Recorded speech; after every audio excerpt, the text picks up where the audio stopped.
YouTubers and Linux people. I just want to say I'm very impressed with the state of open source software the way it is today, because every day I find more software that I can do things with that at one time I would have had commercial software to do the same exact thing. I don't have to use Adobe Photoshop because I use GIMP.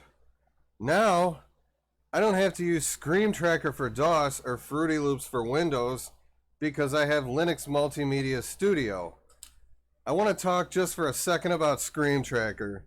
Screen Tracker is an integrated multi-track step sequencer and sampler created in the 1990s by Sammy Tamiletto, one of the founders of Future Crew.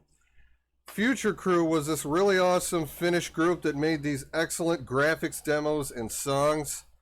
If you get a chance, I would really recommend for you to install DOSBox with DBGL on your Linux and install Second Reality, because as far as graphics demos did go for DOS, as long as you can handle the graphics, it's one of the best graphics demos ever made.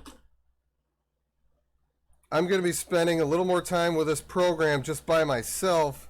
As far as if I'm ever actually going to publish anything from it, I would have to get good first, and getting good is going to require a lot of practice, but this program looks a lot like Fruity Loops in Windows to me.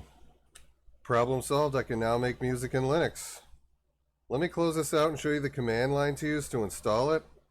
I'm sure you can install this in the software manager. What's going on here? Panel problems.